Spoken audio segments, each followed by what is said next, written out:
Hi, it's Dorothy with Little Dot Designs and Creations, and I've had all kinds of trouble making this video. I've been working on it for days, and so I'm pretty far behind for my students, but the first day I started making it and my phone died right in the middle. So I started back on a different day, and I can't even remember what happened that day, but I made a mistake in recording, so I had to redo that. And then our electricity went out because we had a windstorm, so I'm way behind, so I've got a lot of catching up to do. So today's video, I'm going to cover a lot of topics. We're going to talk about how to change color, how to increase and decrease, how to fasten off your work when you're done and hide those ends. And then we're going to talk about how to work in the round or make a circular object. We're also going to talk about patterns and how to read patterns. So we've got a lot of catching up to do, so hang with me and I'll do this as quick as I can. Okay, I'm up here where you can see my hands now. And the first thing we're going to talk about is changing colors. And I have this little swatch I've been working on, and it's single crochet. So you should have something like this from class that you've worked on. It should look something like this.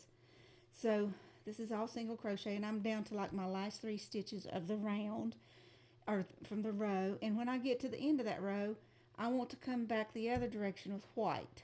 So I'm going to change off to my white over here. This is very simple. It usually scares a lot of people. It's just one of the very simplest things we do. So I've got my little stitch markers in here where they go. They should always be on the first stitch of your round. So this was on the first stitch for my last round. All right, I'm going to work my last 3 singles. There's 1, 2, and I'm going to take my stitch marker out to work this single crochet.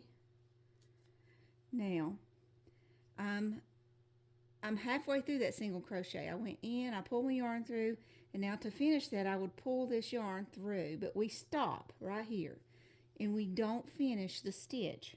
Stop when you've got 2 loops on your hook, and when you do, drop that string, pick up your white yarn. I always call it a string. Pick up your white yarn, and you're going to pull it through just like you would have the yellow. Pull it through there, and then we're at the end of our row, so we're going to chain 1 to go the other direction. So you want to chain 1 with your white, and then just turn your work. Whoops, I dropped my needle. So we have changed off our color. Now our little ends down here have not been tied yet. So I'm going to work in this, that white one is the chain that we made, so we're not going to work in that. So we're going to go in this first yellow stitch and make a single crochet with our white yarn. I usually do 2 or 3 stitches here. Well, after we do that first one, we need to put our stitch marker in there. This is just habit. This is more important when you're working in a circle. We'll learn that shortly. So I've put my stitch marker in. I'm going to work a couple, 2 or 3 more singles. And then I'm going to stop. Okay. So I've got a good start here on making my next row white. And I'm going to stop. I'm just going to lay my work down. And what I want to do now is go and find my tails. Here's my little white tail. And here's the yellow yarn that comes off of my ball. So I'm going to take the yellow and I'm going to cut it. About maybe 3 inches or so out away from your work. So I'm going to cut that. And then I'm going to take the yellow and the white ends and I'm going to tie them together. And what I want you to do is tie a square knot, because if you tie a square knot, it doesn't move. You don't have to worry about it coming out later. You can even cut the thread right at the knot and it won't come undone, but I'll show you a different way. But anyway, we're going to tie a square knot, which basically means you're left over right and right over left. So left thread over this one, then the right thread over the left. Okay, left over right, right over left. And when you do that, you can pull that thing just as tight as you want to, and it's not going anywhere. And it just seems like it lands perfectly right against your work. If you don't, let's say you did left over left, and then, left over right, and then you did left over right again, it doesn't, sometimes that knot will just keep going. It'll squish up into your work and just look yucky. And it'll eventually over time will ravel out.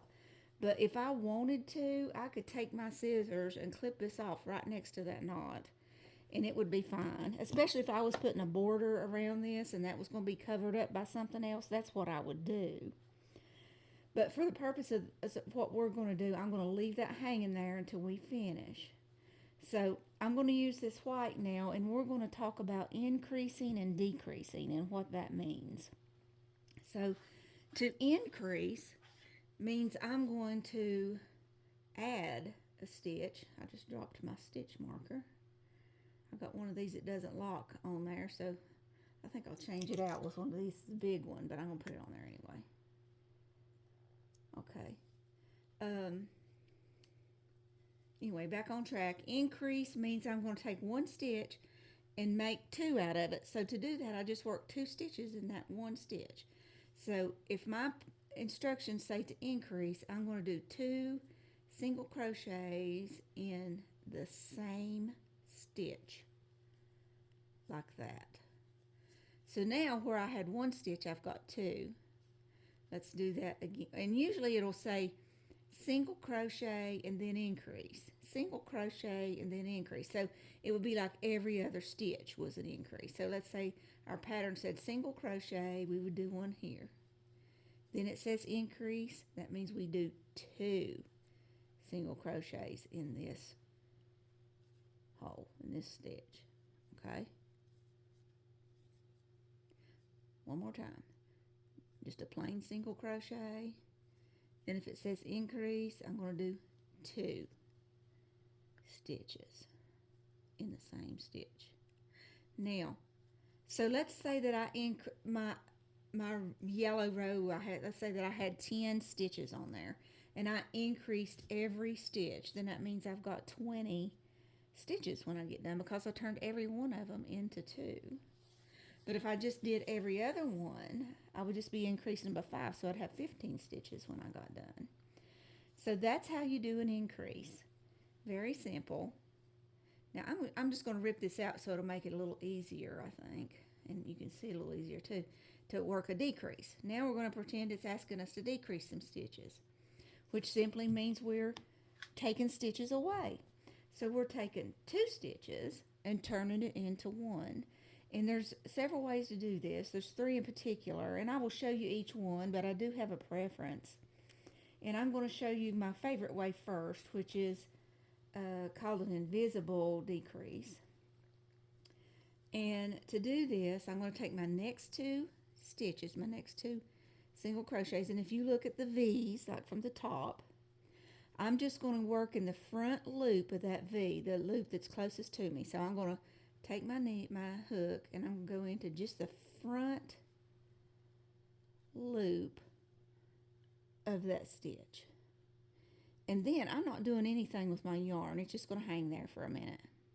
I'm going to take my hook now, and I'm going to kind of swing it around under the next stitch and get just the front loop of that one also. So my next 2 stitches I've grabbed the front loop of. And I'm just going to now grab my white yarn. I'm going to pull it through those first 2 yellow stitches and stop, and then pull through the next 2. So when I do that, it looks just like a single crochet. Okay, I'm going to do it one more time. Go through the front loop of the next stitch and the front loop of the next stitch. Okay, so then what you see is your 2 yellow front loops and your 1 white loop that was originally here on your hook. Pull your white loop thread back here through your 2 yellow loops. That's your from the 2 stitches. And now I've got 2, pull through those. And again, I'll hold this up close. You really cannot tell a difference in these stitches and these stitches. They all look the same. One more time, and then we'll move on to another method. And then you can decide the method you like. This just happens to be, I messed up. This just happens to be my preference. Talking, I can't do anything. Through the front loop, leave that yarn alone. Through the front loop, oops, it's a little hard to do. You got to bend this wrist around with that hook. All right, now, I think it's easier when you got two colors of yarn here. You can see what you're doing. Get that white yarn, pull it through those two yellow loops. Well, I've got my hook stuck on something. Let me pull it back out. Okay. Didn't say it'd be easy. Okay. Through the front two, and then through those two. And if you go on a cross there, it'll all look the same. Okay. Now, another method is you can go through the front of the next stitch, the whole thing, both front and back loop. Pull your thread through and stop. Go through the next loop or stitch, pull your thread through and stop. You've got 3 on there, right? So one of two things. When you can either stop right here and pull that stitch closest to your hook through those two, or as you do it, and this is the same thing, when you go through that first one and you pull that through, and you go through the second one and you pull that, when you go to pull that through, instead of coming through and stopping like I did, pull it all the way through all of that. That's actually the same stitch. I just stopped on that one. Let me back up and do it again. Just rip that work out and start over. That's good practice. Okay. And if you rip your work out, if you'll grab a hold of your work, just give it a little tug. It'll usually straighten those stitches out a little. So I'm going to work that one again. Through the whole stitch, pull it through. Through the whole stitch. And right here, I'm going to do it both. Pull it through, and you can stop, or you can keep on going through there. It's the same difference. Pull it through. Pull it through. And see, this time I stopped, but I'm still using that same string to go through. Same stitch. Now, another method, and I think this one's a little bulky and a little noticeable, but I'll do it anyway just to show you. I've seen a lot of people do it. It's not my preferred method. And that is you go through the first stitch, pull it through, and pull the, work this one, pull the yarn through that first one, then go through the second one, pull it through, goodness gracious, pull it through that one, and then come through all 3. I think that's a bulky stitch. Look at that, it looks like a double crochet. I don't like that. I just think it's too many pull-throughs. It don't look good, I don't think. But I have seen some people do that on YouTube. So I definitely don't recommend that one. I recommend one of the other two. But, and also there's the one I call like the slip stitch. It's good too, where you go through, let's see, go through this one, go through this one. Well, actually that's the same thing. What I'm talking about today. Go through, and pull through. That's that other one we did. That's a slip stitch. Okay. All right. Okay, now we're going to talk about finishing off your work. I've pulled all that out because I just had a mess there. And I'm going to work over to the end of this row. And we're going to pretend with whatever our project is here that we're done. And we want to finish our work off now. Maybe this is a scarf for a little Barbie doll. I don't know. It's a little bitty thing. So we work over to the end, down to my last stitch. Let me take that stitch marker out. Work my last stitch. And now I'm just going to, since we're working in a rectangular, rows instead of rounds. I'm going to show you this one way, but if we were working in a round, and I'll show you that a little bit later, there's a different way that I do this. But I'm going to just get my yarn and chain one. I'm going to get my scissors and cut my yarn off again, 3 inches or so out from your work. And then just take your hook and pull it and just pull that thread out of there. So you've got a little sort of a knot. Okay, and then you're going to get your darning needle, which looks something like this. This is a metal one. They have plastic ones. There's all kinds of these. I just kind of like these. They're metal. It's got a little bend on the hook down here, and that comes in handy once in a while. Okay, so I yarn. What we're doing now, we're done. We finished off, but we want to hide our tails. You don't want all these old tails hanging out of your work. So I'm just going to show you quickly how you can hide those. And I try to do all of mine on what I would consider the back. So you need to decide which side you want to be, the front and the back. So if this is my front and I'm going to hide it on my back, I turn it over here. And all I do is find stitches of the same color that I can just kind of run this through here on the back, down through here, and pull it through to hide it, and go down, I don't know, a few stitches. I usually go down about 10 stitches or so. I like to be sure it's in there. So you just pull it down through there and hide it, and pull it out of there, okay?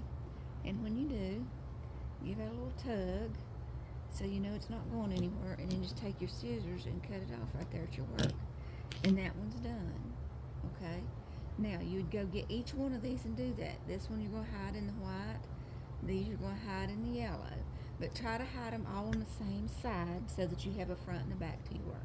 If you don't, that's okay. No big deal. If somebody's examining your work that close, they probably have a problem. Okay. Now,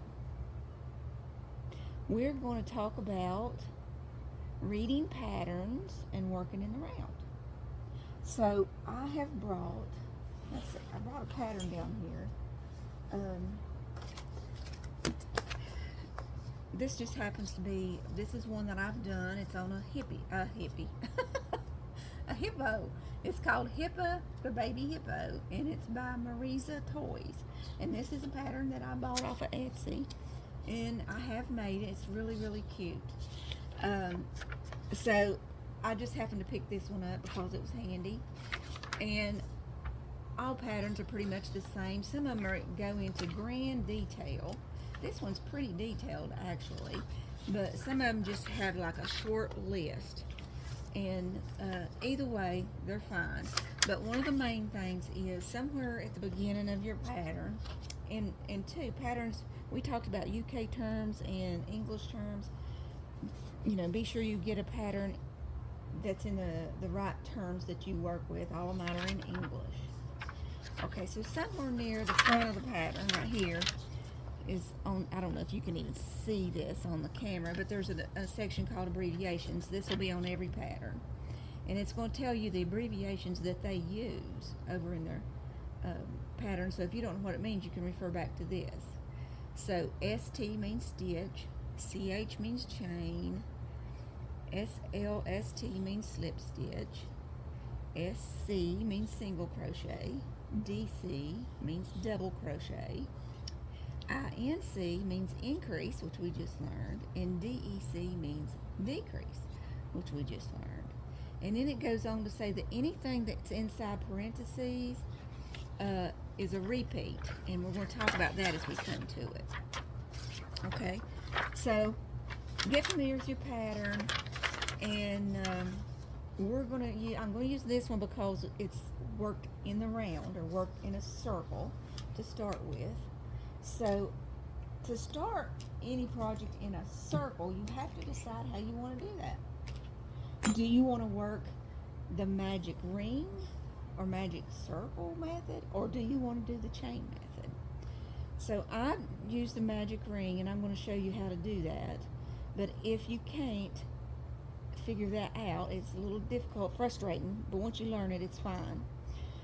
If you can't figure that out, there's the chain method, and I will show you that. In fact, I think I'll show you that first because it's so simple. And you know how we make a slip stitch, and we start our yarn on our hook. So you would do the same thing if you're going to use the chain method. And basically what you're doing is making a circle. It was just say it was like this circle right here. And you're going to work your single crochets into that circle. So we're going to take our chains and we'll make the pattern. If you're doing it, will tell you how many to make. I'm going to say we'll make 4. 1, 2, 3, 4. Okay, and then you would take your hook and go to your first chain and put your hook in there and then do a slip stitch. Pull this yarn all the way through those 2 loops. And then you've got this little bitty circle that you can work into. You would have to chain 1 right here. And then if you were going to work single crochets into that, you want this looks tiny. It needs to be tiny. And you'll understand that a little bit later. If you were using this chain method, then right here you would put your needle in the middle of that circle and pull your yarn through, and then pull your yarn through those 2. That's a single crochet. Stick your hook back in that same circle, pull your yarn up, pull through those 2. There's 2 single crochets. And keep doing that for however many the pattern calls for. Almost all patterns will have you start with 6 single crochets into that ring. Occasionally I get one that asks for 8, but probably 90% of them ask for 6 in that ring. So that's what it would look like after I worked 6 single crochets into that little ring. But see, you can still see the hole in the middle, and that's the difference in the chain method and the magic ring method. Is the magic ring method, after you get this made, you can pull a string and it tightens that up and you have no hole left in the middle.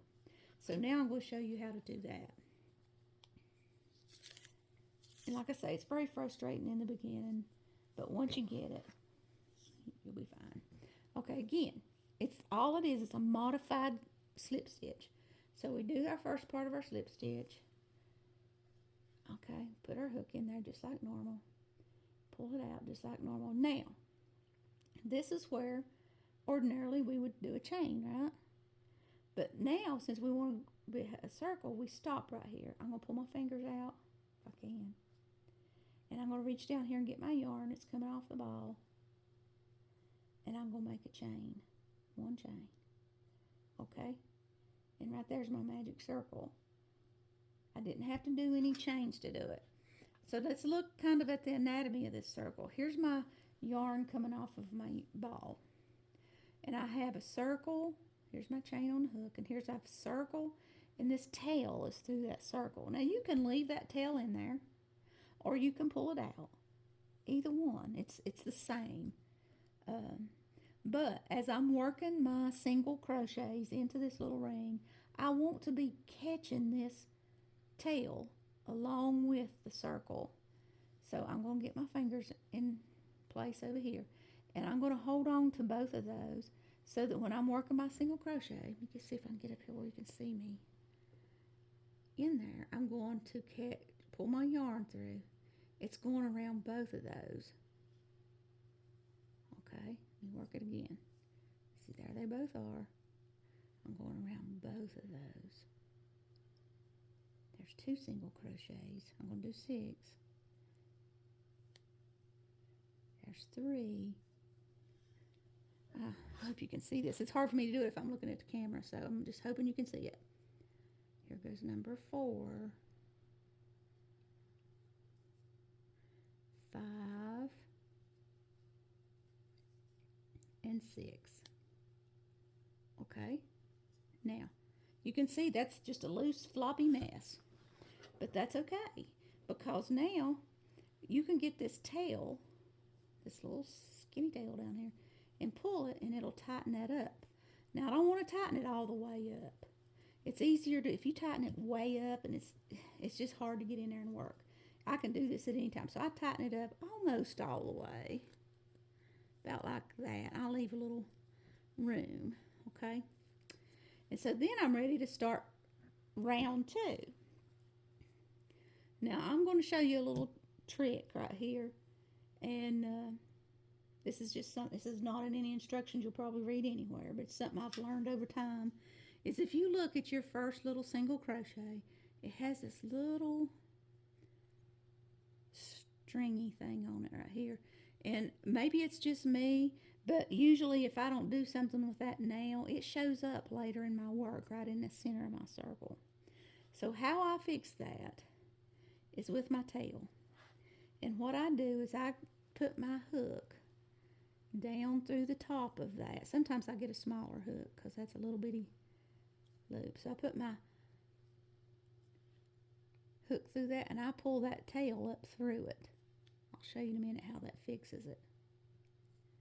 Okay, so then when I finally decide to close this ring totally up and I pull on this tail, it's also pulling that little floppy thing out of the way with it. So once I figured that out, I always do it and it always works. But that's just a little something extra, not something you have to do, you have to remember, but there's that little tip. Okay, so now that's round 1. And if we look at this pattern, and I know you probably can't see this on there, but you pick up any old crochet pattern and look at it and they'll be about the same.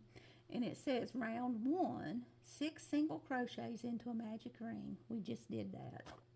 And out at the end of the row, in parentheses, it says 6. That tells you how many stitches you should have at the end of each row. That's very, very helpful. Every row will have that after it. Okay, now, round 2 says 6 increases all the way across the row, which then we'll end with 12 stitches. So that means we're going to increase, which we learned later or earlier, was to do 2 stitches into 1 stitch. So it's saying in each of those, I've got to do 2 singles, in each one of those 6 stitches.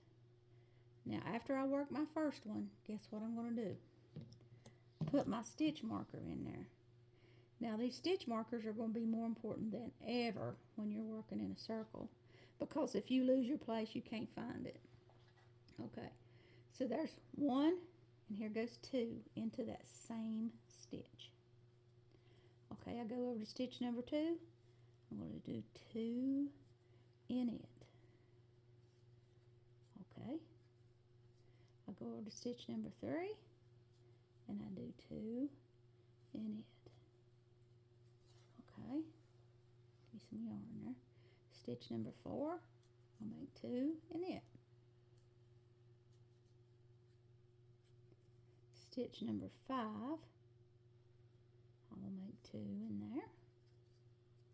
And then stitch number 6, I will put 2 in there. And you can see that my stitch marker's in the next stitch, because that'll be my first one in the next row. So now if I lay this down and count, I've got 12 stitches around instead of 6. And this is a good place where you can see the little hole in the middle of the circle that I can reach back here and get this tail and give it a good tug. You can pull on it pretty good and it doesn't do anything. But now that hole is completely gone. It's just solid. Okay, that's the beauty of the magic ring if you can learn to do it. Now, I'm going to work the next round, and then we're going to, I think we're going to fasten off again, because we're going to do it a little differently in a circle. Okay, round 3 says single crochet, then increase, and then it says to repeat that 6 times. Okay, and at the end of that row we'll have 18. So I'm going to, 1, take my stitch marker out. I'll work my first single into that stitch. And very important, please don't forget to put your stitch marker in when you're working in a round, or you are going to get mad at yourself. Especially when you get on up into the work. Okay, so there's my 1 single and then increase. Okay, 2, in that one. So I did a single and I did an increase. Now it says to repeat that all the way. So the next one I'm going to do a single. The next one I'm going to increase, which I'm going to do 2 singles in that one stitch. Repeat again, single crochet, then increase. Single crochet, increase. When I'm saying increase, that means do single crochets, 2 single crochets in the same stitch. All right, single crochet, increase. Single crochet, increase. And that's my last stitch. I'm back around to my stitch marker. Now, if you get over to your stitch marker and it didn't work out, like didn't have another stitch to put my increase in, then I would know that I did something wrong, and I was going to have to go back probably and rip out some stitches to figure out what I did wrong. But that worked out perfectly. So now we're going to finish off. We're going to pretend that's as big as we want our circle to be. We're done. And to finish off in here, take your little stitch marker out. Again, I could do it the same way. I could just chain one and pull that loop, but it's a little bit noticeable in a circle. As you see when you're working in a round, you're not joining rows. Now there is a kind of circle you can work, and at the end of every round you join it to the last round with a slip stitch. But it doesn't look as nice in the end. Okay, so here's the newest way to make an invisible join in the round. We've got to look up here close at our stitches again. So if I look ahead, right here is my next stitch, and here's my next stitch. This first stitch, I am not even going to work in that, but I'm going to make I will call it a fake stitch on top of that makes it blend in and looks like what I'm getting ready to do is that stitch. So what I'm basically going to do is jump over here. You could do it with a darning needle too if you wanted to. I'm going to cut my thread. I'm just going to go ahead and cut it first. All right. Cut your thread off. We're done with that. Now we just got to figure out how to tie this off. And I've got my tail. All right. I'm going to, actually I think I'm going to do it with this darning needle because I think I can show it to you better. Is I'm going to take my hook and I'm just going to pull it up. I didn't chain one. I'm just going to pull it until all that thread comes out the top. Boink. So there it is. But as you can see, it's still not really tied off. Now I'm going to put this end. I can do this with my crochet hook, but I'm going to do it with this because I think you can see it a little better. All right, so I just thread that into my little needle. So go back and look at this. There's the first stitch. I'm not going to mess with that. Here's the second stitch. That's the one I want to work in. And now it doesn't matter really if I do this from the front or the back. Just doesn't matter. I'm going to do it from the front for the heck of it. I'm going to go through the front of that stitch just like I was crocheting to. This is the second one, not that first one. Front to back. And then I'm going to pull this through. Leave your tail loose right now. Now, the first stitch still, we're leaving it alone. We're not going to work in it at all. Go back and look to see where this string is coming out of, this last stitch. And you can see that it's coming out the top up here. It's coming out between these two V's. And I want you to take this needle and poke it down in there right where that's coming out. You're going to go through that back loop and pull this out back here. Okay. When you get it there, then you're going to tighten it up a little bit. And really, you just worked a fake stitch on top of this stitch right here. It doesn't have, it's just laying there, and this one's on top of it. But you can't tell it. It looks like it's been worked. So that's the way you do it, and then you turn it over, and you're going to have two tails back here. Or hopefully you do. If you don't, just run this tail up. Let's say that they're a long way away from each other. We want them to be close together. So I'm going to pick this one up that's down here in the center and thread it up on my needle. Pretend they're a long way off. You don't want to tie a knot that far away. So you could just run this up through the back of your stitches till you got up there close to that one on the edge. That way you've got your two tails up here close to each other. Then I want you to do that square knot thing. Left over right, right over left. Left over right, right over left. And pull it. When you get it tightened up, give it a good hard tug. And again, that's going nowhere. And on this one, I will do the cut like I told you before, you could cut it close. On something that like this, if I was working this hippo, that string is actually that string's going to be inside the hippo. I wouldn't even cut it off. I'd just leave that in there, wadded up in the stuffing. But I can just cut that off right down there really close. See if I can get this on the camera where you can see it. I don't know. I cut that off really close. I am no good at getting this in front of the camera. Okay, so it's got just the tiniest of tail, but I mean, over time you're just not going to see that. It'll start blending into your work back here and you won't see it. I do that a lot. I don't think there's a thing in the world wrong with that. Okay, so that's that. Let me make sure I didn't miss anything. We hit our ends. We talked about the patterns, and I think that's it. So I think you have enough information to actually make a pattern. You've learned to single crochet, double, half double. You've learned to increase and decrease and change colors, make a magic ring.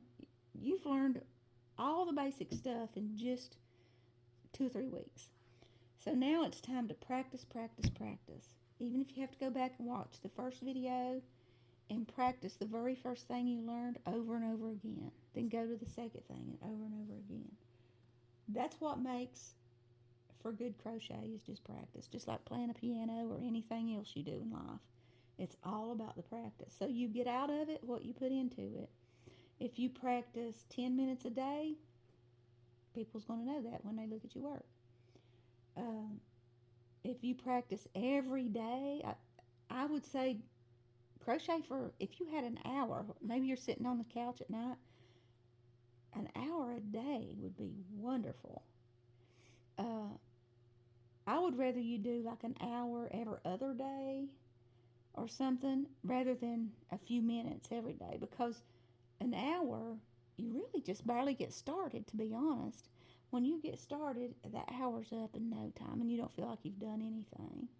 So I think an hour is a good amount of time to sit down and practice. If you can't do that every day, do it every other day or every 2 days, at least 2 or 3 times a week when you're getting started. But believe me, once you get started, you get the hang of it and things get smooth, you won't want to stop. You'll carry your crochet around with you, maybe even in the car if you're a passenger or sitting somewhere in a waiting room. So anyway, that's all for this video. It's probably going to be a while before we do another one because now we're down to practice stage. Practice, practice, practice. We're really not going to learn anything new for a while. So stay tuned for the next phase, and probably now we'll be getting into some group sessions rather than one-on-one tutoring. Okay, see you next time.